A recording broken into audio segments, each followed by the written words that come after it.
Yeah. So we are coming in with a force. Yeah. Blessings we are reaping, we coursing on full. Oh, we not rise and boast. Yeah, we give thanks like we need it the most. We have to give thanks like we really supposed to be thankful. Blessings all for my life and... Hi guys, welcome back to my channel. I'm here with... I'm Miranda. Would you like to tell us a bit more about yourself? Yeah, my name is Miranda. I'm a medic student. A friend of Tanisha's. We met through church friends. So yeah, that's a bit about me. So like, literally, was it 2-3 weeks ago? 4 maybe.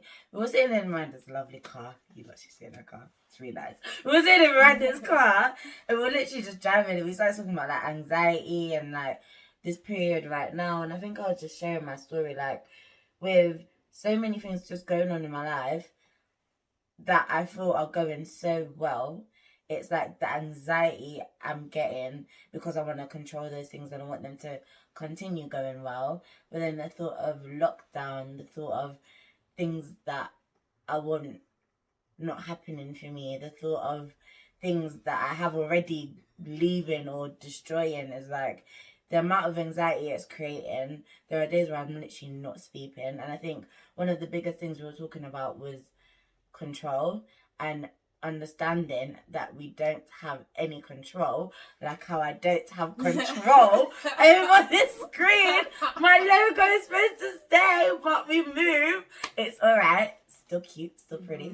But yeah, so like I think one of the biggest points was understanding that we can't have control and focusing on the things that we can control, and I think that's what I'm struggling to find, is to shift my focus. I don't know if it was the same for you. Yeah, so I think the both of us are quite perfectionists when it comes to our art or things that we're good at. And being a perfectionist, you do want to have control over what you're doing. But as we all know in life, a lot of the time you're not going to have control, things are going to go wrong. The issue is stop making it about yourself when things go wrong and analysing yourself and self-analysing too much. And I think that was where my issues first arose, because I used to self-analyse a lot. When things I would do didn't go the way I wanted it, it was always like, oh, what's wrong with me? Like, why can't I get things right? Other people seem to be getting things right, so that's where comparison comes in. And then I think with COVID, for a lot of people, it was a period of self-analysis. We're literally locked down in our houses by ourselves with nothing to think about but our lives. Yourselves, like, how intense is that? We were forced to be like, wow, this is reality. Like, there's no distractions, no nothing. You're like, this is me. I'm actually struggling with things, or I never knew I couldn't live without this thing. Like, you're realizing you have addictions, you're realizing you have problems, issues, and you're just there like, oh my days. It was a very hard period, and I feel like for most people that's where mental problems kind of started. I think that's where mine kind of revived. I don't know about you. I think my inclination to overthink actually started in secondary school. I think that's probably where it starts for most people, because that's where you start to gain self-awareness. You care about what people think. Your eyes are open to like social hierarchies, whereas like as a child you don't really care about those things. So yeah, around like year 7, I guess that's where it started budding, overthinking. For me personally, I was one of very few black females in my school, so I didn't really have other people to connect with. There was literally me and my best friend, if I remember correctly, the only black females in our year. So we kind of had to perform very well to be noticed, to do well at things, to gain respect, I guess. I think that's probably where it started for me. And then interacting with people and just seeing how people would respond to me. Sometimes I would think, oh, my personality is too big. People think I'm rowdy. People think I'm too loud, things like that. I think that's where my self-analysis started. And really, when you start self-analysing in that way, you analyse everything about yourself. When it comes to like the working environment as well. So I do medicine. It's a very tough course. And I am surrounded by, quite high achievers in the sense that they are perfectionists and very, very competitive.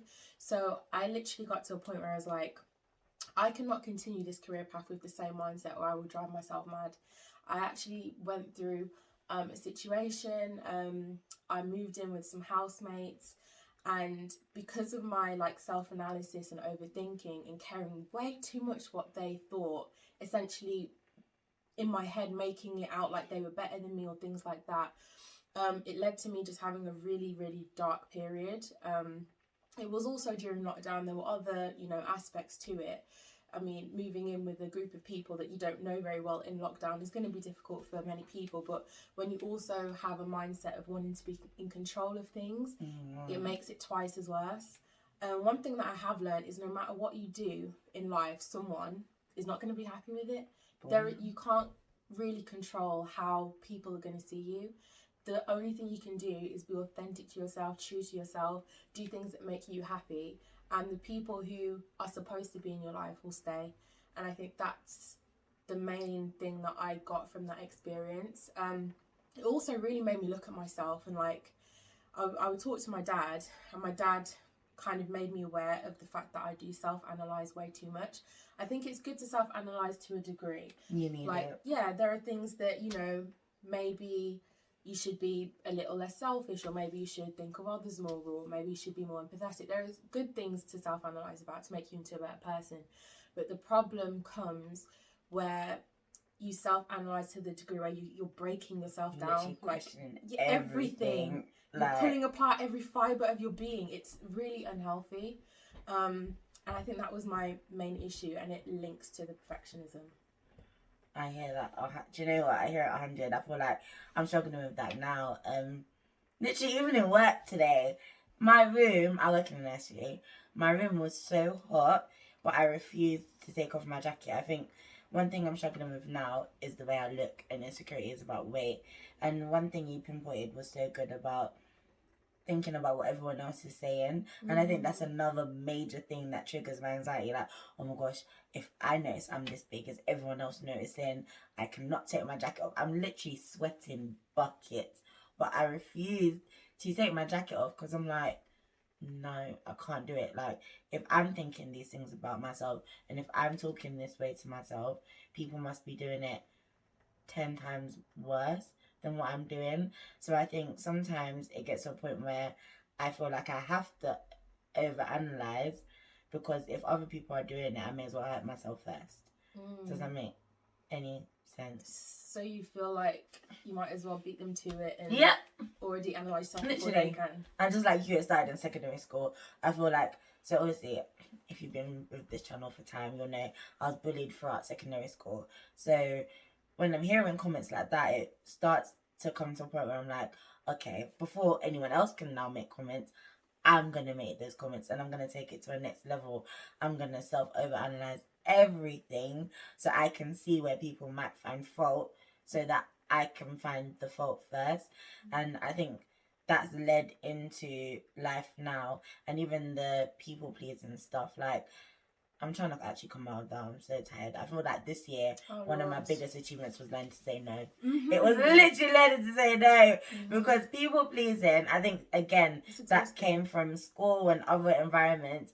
Learning, trying to, in a sense, manipulate the way people viewed me or treated me, because I was so scared that people wouldn't like me. But as you rightly said, you're really not going to please everybody. There are going to be haters. Like, I could be the most amazing person in the world, and someone somewhere, I am the most amazing person in the world, someone somewhere might find a fault. Do you know what I mean?